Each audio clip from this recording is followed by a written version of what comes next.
Two men journey to the bars and restaurants of Scandinavia to find amazing beers, always with the same question. Hey, what's on tap? It's time to find out. All right, this episode, going for something a little different. Welcome back. Welcome back to What's on Tap podcast. .com. In case you're a first-time listener, I am your Eloquent and effervescent host, Stefan. And I'm Mathias. Yes. And I'm Mathias. So this episode, I thought, wouldn't it be fun if we both brought a beer to the show that we have some sort of personal attachment to? Yes. So I was looking through my beer collection and realized that I don't have a lot of those because I usually drink them. So you don't have time to get attached to your beers because you fucking skull them. No, not that. But like, there's ones that I'm saving, and there's ones that I just kind of drink, and then there's some that like I have a personal attachment to, but you can only get them occasionally, and I don't have any in stock, or I just really like them, and so they get drank really fast. So when I started thinking about like, what is it that I really appreciate in a beer, and what are some like things that I could just. And when I think, for me, the way I interpreted this was, what do I just enjoy drinking, and what about the beer makes it something that I want to continuously drink and have all the time, and try to always make sure I have it around so that I can continually enjoy it. I don't know how you interpreted in this. Oh, this episode? Yeah. I didn't really do that much interpreting. Right. I'm glad that you put a lot of thought into it. I just pick something off the shelf. It looked pretty in the can. Well, this has been in my stout cabinet for quite some time now. For a couple of months. Yeah, since February. No, I didn't really put that much thought into it. I picked this can. Good job. Yeah. All right. All right, so today on the show, we're going to review the Dreifonteinen Oude Gueuze and the Oskar Blues Ten Fidy. Oh, yeah. Imperial Stout. Two very different beers from very different parts of the world, but both very high in quality and excellent choices. So the reason I picked the Dreifonteinen Oude Gueuze is simply because it's one of my favorite Gueuze beers. It's a great entry beer. It's a great entry beer? Well, no, if you're introducing people into this style and they've never had it before, I think it's a really good one that is pretty easy, pretty complex, but yet will give people a good example of what the beer is. It's going to give people an excellent example of a Gueuze. Yeah. Because, in my opinion, it's one of the best ones around. Yeah. I think you even brought a 2015 vintage one. Yep. Well, it came out this year. I wrote 17 on the back. Yeah, but if you look at the bottle date, which is just a couple of centimeters away, it is. It's 2015. 2015. So, yeah. So this came out. So this is one that you can get at Systembolaget any time of the year. Yep. They always have it on the shelf. I usually try to keep at least 2 or 3 bottles around because it's really nice. It's one of those that if I just want to have a nice, easy drinking beer on the weekend, I can reach for it. If I want to have something that's a little classier to have with like a nice meal, I'm mixing words here. I can also, just grab for it. Yeah. And just, it's beautiful and complex and just kind of, I want to relax and have something, or I want to get fancy and have something. It kind of floats. It fits both in between those two levels. Yeah. I don't have, like, as we've discussed in many episodes in the past, because we've really been hitting this particular style quite frequently over the past couple of months. I am rather new to this style, and I have to say that this is hands down, I think, one of the best you can get. And at was 69 crowns for 375. Oh, is it 69 now? Yeah, 69 or 79. I can't remember which. I think it was 59 when it just started going into the regular. Yeah, it's 69 now. I'm pretty sure. Yeah, still a really good value. Yeah, still a really, really great value for the price. I mean, for what you're getting. 6%. It comes in at that easy. Yeah. Drinking level. You don't have to. You can have a couple of bottles and not feel bad if you want. Just really, really beautiful beer. I love this one. I concur. Good. No, I mean which is probably not a big surprise at this point after having been raving for a year about Gueuze. It's definitely my favorite style as well. Yeah. Also, why I'm trying to hoard as much of it as possible to age and. That's the problem with this one is I try to hoard it, but it doesn't usually get hoarded very long. No, it doesn't, because I know I can always get it, so that's why I don't. But I'm trying to set a couple back that I put away so I forget that I have it. Yeah. Because I've got this one cabinet that I put the things in that I never go into. Yeah. And then I go through it again. I'm like, oh, I forgot I had that. And oh, look at that. And there's this. And it's usually like a little surprise. It's past me left a little gift for me today. For future me. And it's usually things that can sit on the shelf for 5 to 10 to 20 years. Oh, the Gueuze can sit. Yeah. For a long time. So my special cabinet is only barley wines and basically lambics and Gueuze. Yeah. And then everything else is in my to be drunk in the next 2 to 3 years cabinet. So. And the IPA is in the fridge. And the IPAs go in the fridge. Yeah. Nice. That's a good. It's a good storing system. I try. Yeah. So it's like stouts. I want to drink usually within 6 months to 3 years. Yeah. And then I agree. Barley wines, I think, are you can go 5 to 10 years on those usually. Yeah. Yeah. And then actually, I have a 10-year-old barley wine in the cabinet. Ooh, nice. Yeah. Tell me more. Well, we can drink it slowly. Tell me slowly. We can drink it at some point. Yeah. In time. I like the way that sounds.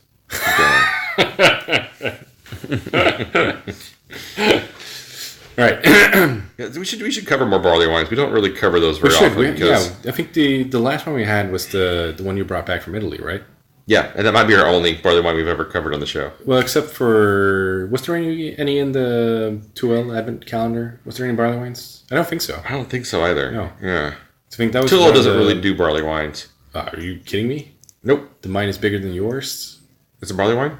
I believe so. All right. Might be wrong. Well, they're not known for the barley wines, I should say. They're pretty damn good at making them. Okay, if you say so.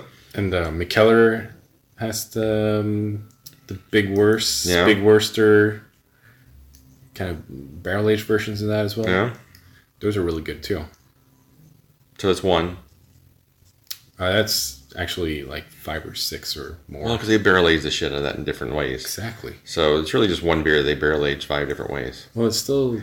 Well, the Big Worcester, and Big Bad are different beers because they're different ABVs. Okay. Yeah. So there. Boom. Okay, so back to the Oude Gueuze. I gotta say, I was quite surprised at the murkiness of this. Well, it's probably been well agitated in the transport over here. It might have been, yeah. So that you can't hold that against it. Oh, I definitely don't hold that against it. All right, cheers. It smells absolutely fantastic, like always. Yeah, it's got that. It's a little bit like the Spontan Blackberry we had last episode, where it's got that. Yeah, but this is just so much more. Oh yeah, it's so much. It's a bit same in the nose. What I'm saying, without the berry. Okay, fine. Yeah, just. That's what I love about the Driefontein and Oude Gueuze, because it's so good when it's just new and fresh. Mm-hmm. Give it 2 years and it turns into this, and it's something similar, but it's still different. But I mean, I prefer it like this. Yeah, most goes, I think you give them a couple of years and they really get into something really amazing and transcendent. And this is definitely, I think, hit that area to where it just becomes something a little more complex and a little more beautiful. And you get like the dusty cellar kind of notes on it. Is what I really enjoy. I really like how light it feels. Yeah. It's just clean and light. There's just wonderful tartness to it. Just really little puckeriness, but not a lot. I mean, fresh they usually have quite a lot of like the citric or the citrusy acids, which to me it seems like they kind of fade off a little bit or balance out with like a year or two of aging, and I much prefer it this way. Not saying that it's in any way bad fresh, because it's absolutely delicious that way as well. But for me, I think this is the sweet spot for the Driefontein and Oude Gueuze for me. Yeah, I'll have to get a couple of bottles and just see if I can make them last to 2035. Yeah. It's doubtful. It's hard to do. You're probably not going to make that. It's hard to do, but maybe we'll get there. Yeah. But it's funny as well because different producers also have different sweet spots for the Gueuze. So I've found that the Girardin Black Label that we've been raving on about for a couple of episodes as well, I think that is just excellent all around. Even fresh and aged, of course, it's going to develop a little bit. But I think it's just, every single time, it's just really pleasant to drink. The Cantillons, I think, don't need, but I think they benefit from at least like 7 years of aging. That's a long aging time. That is a long aging time. That says a lot, I think, actually, in some ways. I mean, I really like just their 100% bio or bio, however you want to pronounce it, because I think it's a really great, just off the shelf. Definitely. Get it. And I don't think I've had one that's been aged 7 years yet. No, we've at the brewery, you can usually get the Gueuze with like 10 years of age on it. Wow. And it's usually like €15 for a bottle. Wow, that's like nothing. It's insanely value. It's an insane value for money. Yeah. And it's just really cool to try it with that much age on it because it turns into a different beer. Mm-hmm. And after having tried it with that much age on it, I gotta say that I really prefer it that way. So that's one of the things about Cantillon is, I mean, I appreciate what they do and the quality that they do, and I've rarely been disappointed with them. And I like how they're always trying to push the envelopes in some ways, but like a lot of times there is that, like, you need to age it for quite a long time before it really gets into that zone where you want it, and that's where I have a bit of a hard time with the praise for it. Yeah, because to me it feels like if you're going to release a beer, the beer needs to be off the shelf, ready. And I'm not saying that they don't do that. A lot of their beers are meant to be drank really fresh. Yeah, just look at the Creeks and the Rosé de Gambrinas and the Loup Pepes the Loup Pepe Framboise. Yeah, unbelievable. We had at the Svanse. Yeah. So fucking good. Yeah. That was unbelievably good. That might be a 5 out of 5 beer for me. Yeah. We should do an episode. We should do an episode on that, just for our 5 out of 5 beers. Yeah, we should. There aren't that many out there. Those are going to be hard for us to get our hands on because. No. No? Oh, not for you. But for me, maybe, because I don't have that many 5 out of 5 beers, and they're usually pretty hard to come by. But, I mean, you can usually get some from your brother in the States. What, 5 out of 5 beers? Or what? At least some really good American Imperial Stouts. Yeah, he Stouts. gets some really great barrel-aged Imperial Stouts. Yeah. Supposed to be sending me a big box of stuff soon. So yeah, exactly. Very excited about that. We should be able to put together a 5 out of 5 beers episode. I think so. I'm certain we can. I'm sure we can. Yeah, and I think we should involve. Maybe we should involve a couple more people in that episode as well. Oh yeah, that's future planning. Everyone, to maybe invite like 2 more people, and everyone brings their 5 out of 5 beer. Could be interesting. Yeah. All right. Well, future planning. Yeah, definitely. All right. So, yeah, this isn't a 5 out of 5 for me. This is probably a 4.5 out of 5 for me. Yep. Because, like I said, it's just so smooth, so easy. I just love the carbonation on this beer. And probably the carbonation is really what sells it for me. Because it really has this just playfulness on the tongue that I really love. And then every time you take a sip, it's like a little present.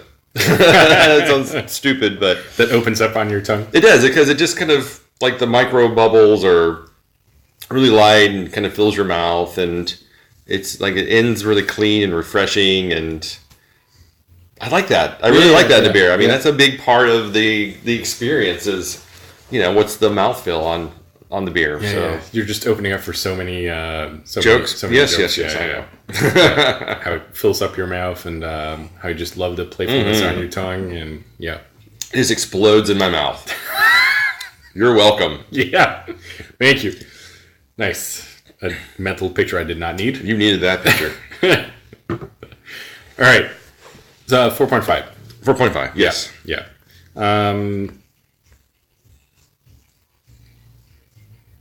Yeah, I gotta agree with you there. Yeah, it's not my favorite Gueuze of the ones that I've had. Yeah, but when you have a proper Gueuze, it's like pizza, right? It's like even if it's bad, it's always a pizza and it's good. Yeah, right. Usually, you get what I mean? Yeah. It's like I guess that's the saying, right? Yeah. There you go. Even bad pizza still pizza. Pizza. Yeah, exactly. So but I guess even because,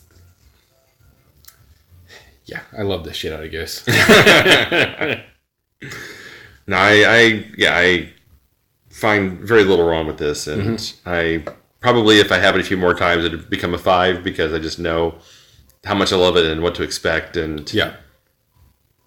I think that's how a beer becomes a 5 out of 5. Very few beers do you have the first time and you think, oh man, this is just everything. Yeah.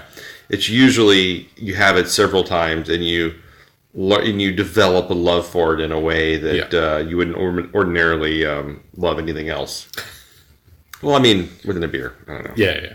More than your children, basically. Yes. Yes. True.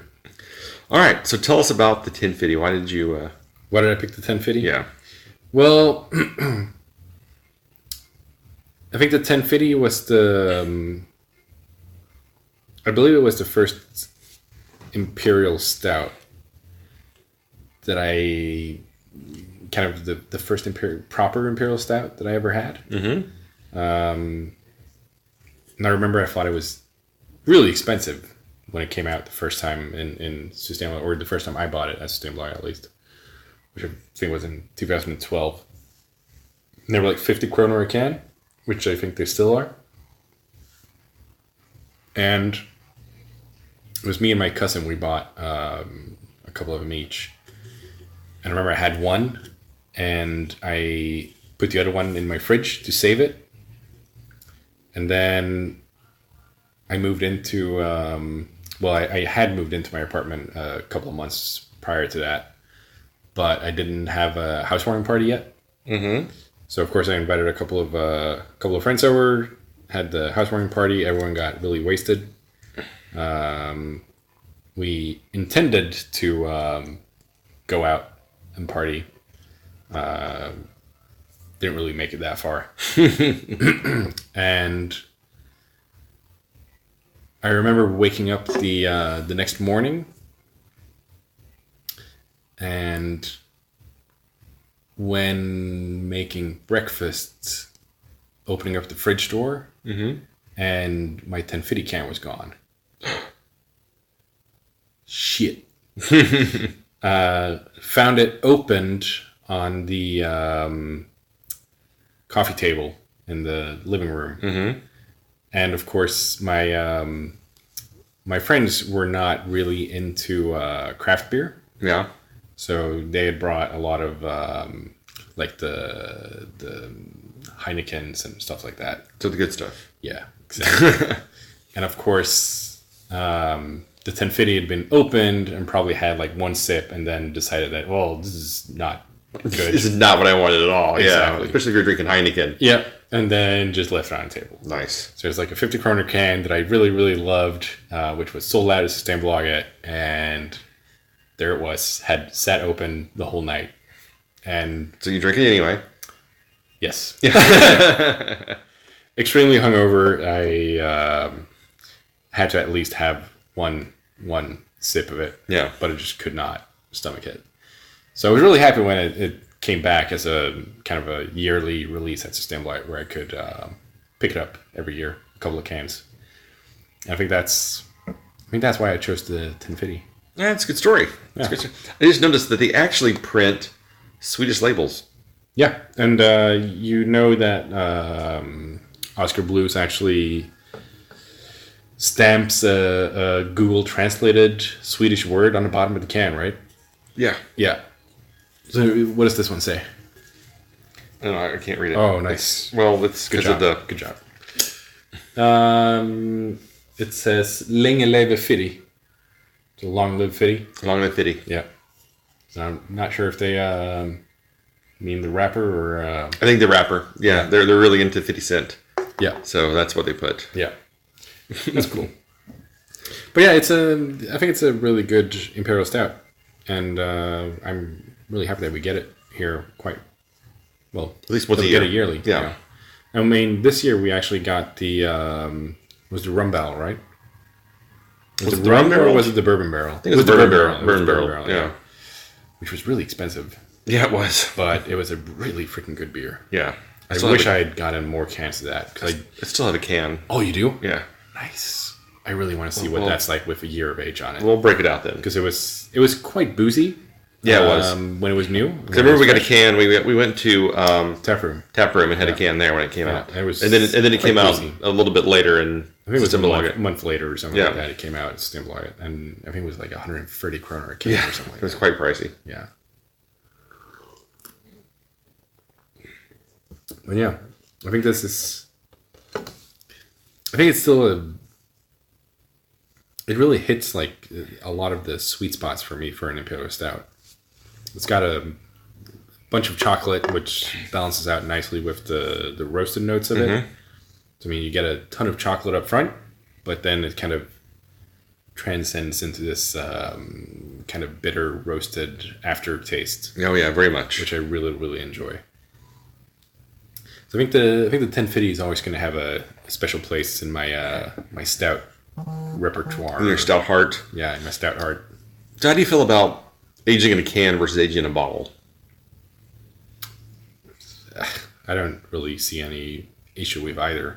I mean, the can is going to keep airtight. So, I mean, there's going to be zero oxidation. And of course, it's completely 100% protected from UV light as well. Yeah. So, I mean, I guess in some way, some stouts can benefit from a bit of oxidation. Yeah. But I think for this, well, of course, I don't know what this would be like aging in a bottle, but I mean, aging in a can, I don't see any problems with it. Yeah. I mean, this is motor oil black darkness, and but it's not too thick either. No, again, it's kind of like the tiramisu. It is not. It's 10.5%, but it isn't just super syrupy, which I quite like. It's thick enough to give you that heavy kind of mouthfeel to it. Yeah. But it doesn't become cloying. Yeah, and I like that you can agitate it a little bit, and you get a little bit of foam on it, and there's some lacing on the glass, and I really appreciate that. Yeah. Did you hear about the, I think it was the Dale's Pale Ale from Oskar Blues, where they wanted to stamp bedhead, the kind of hairstyle, at the bottom of the cans for the export to Sweden, and Google Translate translated it into Knulrufs. Technically, is kind of like bedhead. Yeah. But it's more like after sex, messy hair. Yes. Is more of the the literal translation. Yes. So Systemware was not too happy about that one. I bet they weren't. Yeah. I bet they were quite unhappy about that. Yeah. So I think they had to recall the whole that whole shipment. So what we're saying is somebody could have gotten one and it's a collector's edition because it's got that on the bottom. Yes. Nice. That is hysterical. That is quite funny. Because they would not know the difference. That's such a colloquial term that you would not know. Yeah. Yeah. So. Yeah, because it's more like, what, fuck hair? Yeah. Yeah. The literal translation is basically fuck hair. Yeah. That's really, really funny. You know, I remember the first time I had Ten Fidy, you were raving about it. I never had it before. I was like, well, I've got to try this because Mathias is all over himself on this one. And it did not disappoint. It was really good. And I would say every time I try it, I like it more than last time. But I think it's... So, I mean, this one has been sitting for, what, like 8 months now? Something like that. 7 months? Something like that. But I gotta say, I definitely prefer it now than to when it was fresh. I think it's gotten better. I think it mellows a little bit. Yeah. And the roastiness is better. Kind of lets those flavors come together in a better balance. Yeah. And again, I like the carbonation on this. I think... It's perfectly carbonated for an Imperial Stout. Oh, yeah. It just... it makes you want it... And it's really dry in the mouth. And they get that bitter roastiness at the end from like a really dark chocolate. Yeah. Yeah. I really like that. No, it's an excellent beer. Oh, yeah. And I can see why you would love it. Yeah. I have a can at home still, and I have a can of the bourbon barrel aged. So we will. We should do a comparison between the bourbon and the normal one. Sure. Side by side. Sounds like a good plan, man. We'll do that after the bourbon one has a year on it.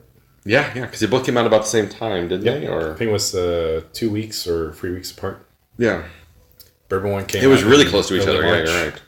Bourbon one came out in early March, and the regular one came out in February sometime. Yeah. Which means we're not too far off from the release next year. That's true. And we're also not too far off from KBS release. That's also that true. was February or March of last year. Yeah. Yeah, I remember this spring was quite expensive at Systembolaget. It was a really good spring. Yeah. There were some pretty intense releases. Yeah, they really go through a wave. Like there's like a month and a half usually where it's just like, oh, I'm gonna be so broke. Yeah.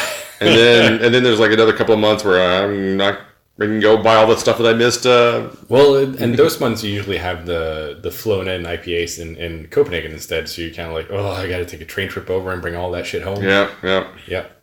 So, but yeah, I think it's good that they don't overlap completely. Too much, yeah. Because then it would be really expensive. So what do you think about, on a side note, speaking of Copenhagen, Amager just opened their new tap room. The new brewery, yeah. The new brewery, yeah. And I haven't been there yet, but I saw where it was on the map, and it's like, oh, it's even more inconvenient to get to. I haven't even looked at the map yet where it is. Yeah, so it's 2 bus stops and then a 10-minute walk. Okay. Yeah. So before you could walk directly from the train station to in Tornby. Yeah, and it was so only you get off at Tornby still. Yeah, and then you take a bus and then you walk. Yeah. All right. I mean, that's not too bad. It's not too far. It's not. I mean, it's not too far from where the original brewery was. Yeah. But to get to it, it's become a bit more inconvenient. To get to. Right. Well, I mean, they have the grand opening. Was it November 11th, or have they switched that date? Well, by the time this comes out, it would have been 2 weeks ago. So it's this coming weekend, or the last weekend of October. No. Yeah, it was 28th. Well, the premiere opening, the grand opening of the new brewery is November 11th. No. Yes, it is. No. Yeah. No. No, they moved the date. Or did they move the date? Yeah, they moved the date? Yeah, they moved the date. Because it was the 28th of October. It was the 28th of October, but they moved it to November 11th. Oh, well, in that case, it probably won't have come out yet. Yeah, that's what I was thinking. Yeah.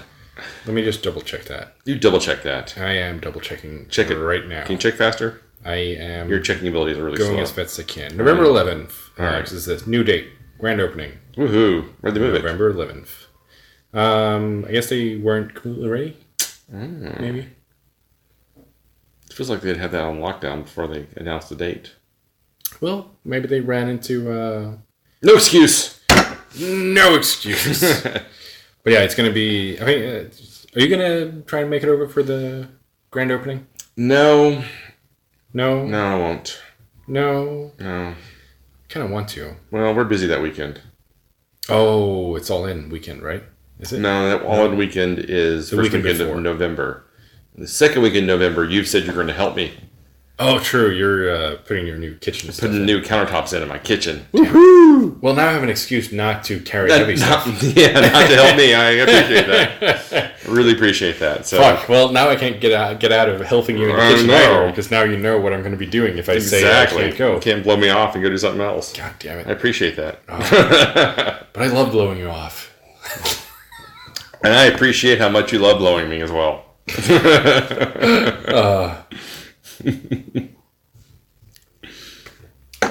had to get one of those jokes in there, right? Yeah. At least on your side. I provided much fodder this episode with my ill-conceived comments. So, Ten Fidy, I would say this is probably a 4.25 beer for me. Yep. I gotta agree. I mean, I think it used to be a 5 out of 5 for me. Yeah. But that was when I hadn't tried that many Imperial Stouts. Of course, now I've tried a couple more. So, I mean, there are better stouts out there, but this one is always going to be a bit special. Yeah, I mean, you never forget your first love. I mean, there's like those beers that get you into beer. Yeah. And this is kind of one of those. It's your gateway into Imperial Stout. So you're always going to have like a special place for it. And, by far it is an excellent stout. So. Oh, definitely. Yeah.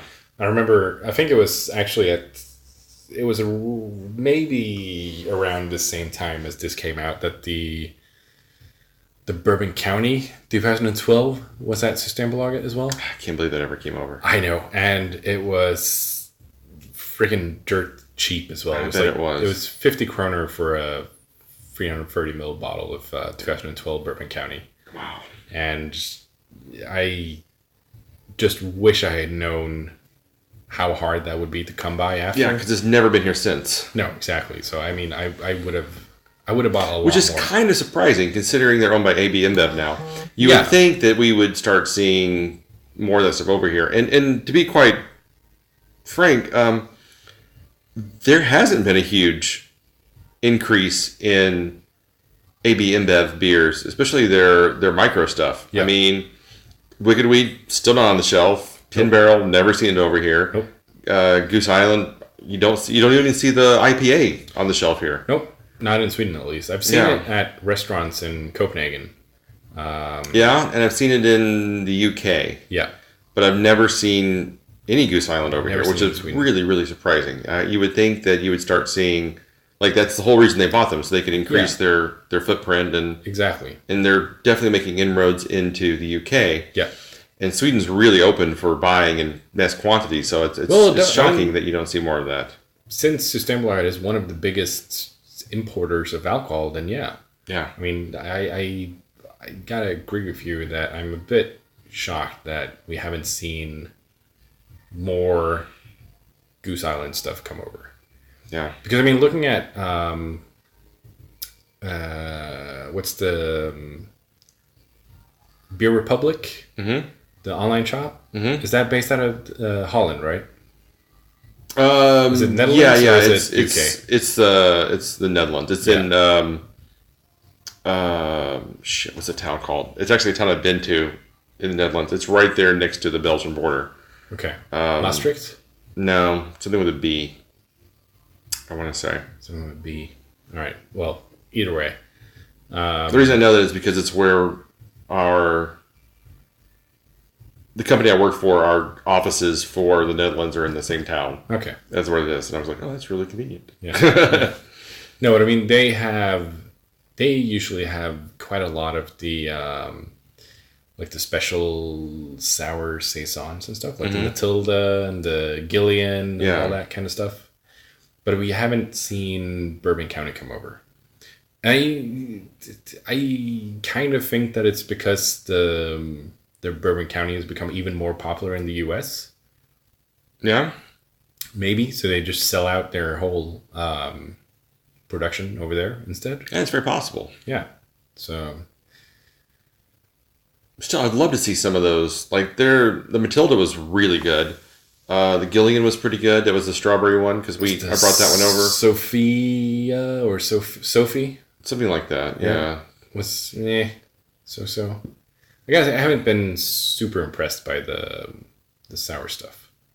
They had 2 sours of theirs that I've tried that were really, really good. One was,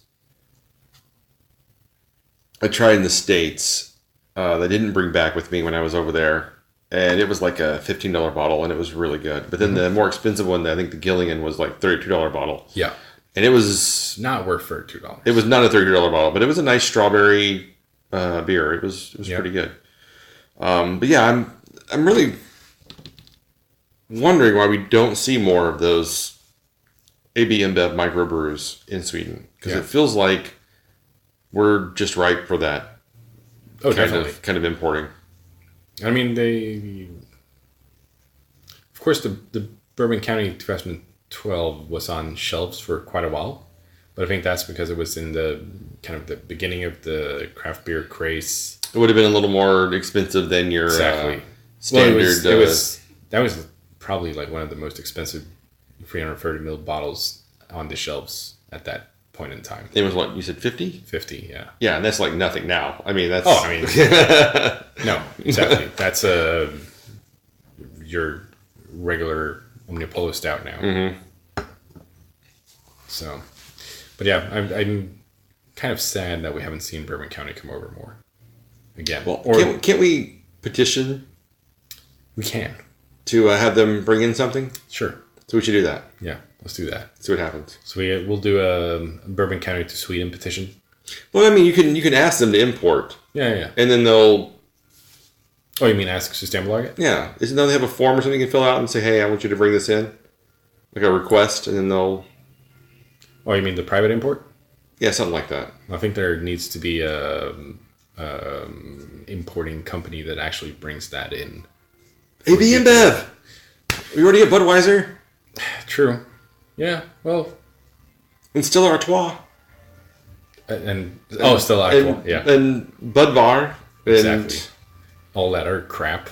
Yeah. We get all their shitty lagers. Why can't we get something good? Yeah. Jesus. Now let's get Bourbon County back to Sweden again. Yes, I think we can do that. Yeah. You heard it here first. We can form a grassroots movement to get it going. Bring Bourbon County back. Because we're getting a lot of other... I mean, we get Modern Times and... this is what, Great Brands, and they bring a lot of good stuff in. Oh, yeah.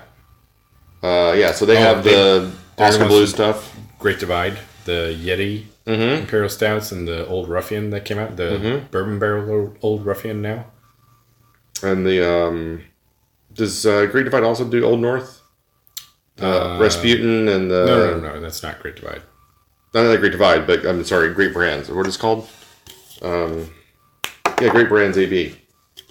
Don't they do that as well? I'm not sure. I think it's the one's called Craft Beer.